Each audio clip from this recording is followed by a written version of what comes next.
नमस्कार दोस्तों। आज मैं आपको सुनाने जा रही हूँ वट सावित्री व्रत की ऐसी पावन कथा जिसमें एक पत्नी ने अपने प्रेम, तपस्या और बुद्धि से स्वयं यमराज को भी झुका दिया था। ये कहानी केवल एक व्रत की नहीं, बल्कि सच्चे प्रेम, विश्वास और अटूट निष्ठा की मिसाल है। तो आइए सुनते हैं सावित्री और सत्यवान की अद्भुत कथा। बहुत समय पहले मद्र देश में अश्वपति नाम के एक प्रतापी राजा राज्य करते थे।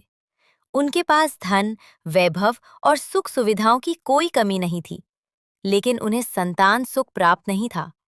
राजा और उनकी रानी ने वर्षों तक माता सावित्री की कठोर तपस्या की। उनकी भक्ति से प्रसन्न होकर देवी प्रकट हुईं और बोली, राजन, तुम्हारे घर एक तेजस्विनी कन्या जन्म लेगी। कुछ समय बाद राजा के घर एक सुंदर कन्या का जन्म हुआ। उसका नाम रखा गया सावित्री। सावित्री बचपन से ही अत्यंत बुद्धिमान, तेजस्वी और धर्मपरायण थी। जब वो विवाह योग्य हुई, तब राजा ने कहा, पुत्री, तुम स्वयं अपने लिए योग्य वर का चयन करो।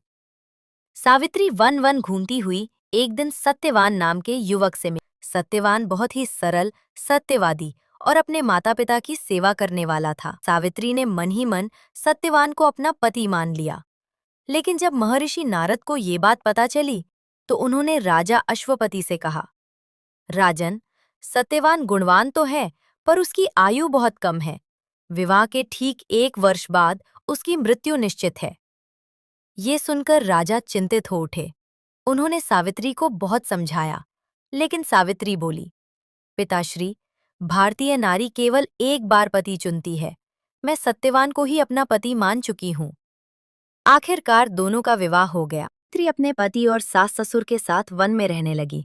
धीरे धीरे वो दिन भी आ गया जिस दिन सत्यवान की मृत्यु लिखी थी। उस दिन सावित्री ने कठोर व्रत रखा।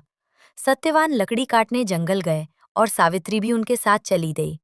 अचानक सत्यवान के सिर में तेज दर्द हुआ और वे सावित्री की गोद में सिर रखकर लेट गए। कुछ ही क्षणों में उनके प्राण निकल गए। तभी वहां स्वयं यमराज प्रकट हुए। उन्होंने सत्यवान की आत्मा को अपने साथ ले जाना शुरू कर दिया, लेकिन सावित्री भी यमराज के पीछे पीछे चलने लगी।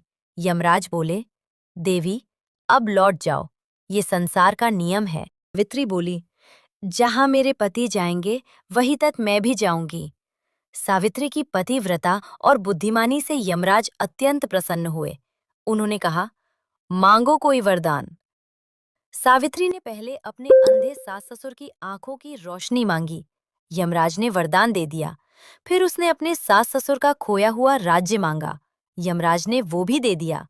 अंत में सावित्री बोली, मुझे 100 पुत्रों की माता बनने का आशीर्वाद दीजिए। यमराज ने जैसे ही तथास्तु कहा, उन्हें अपनी भूल का एहसास हुआ, क्योंकि बिना पति के सावित्री माता कैसे बन सकती थी। सावित्री की बुद्धिमानी और पतिव्रता से प्रसन्न होकर यमराज ने सत्यवान के प्राण वापस लौटा दिए और तभी से वट सावित्री व्रत रखा जाने लगा। मान्यता है कि इस व्रत को श्रद्धा से करने पर अखंड सौभाग्य और सुख समृद्धि प्राप्त होती है।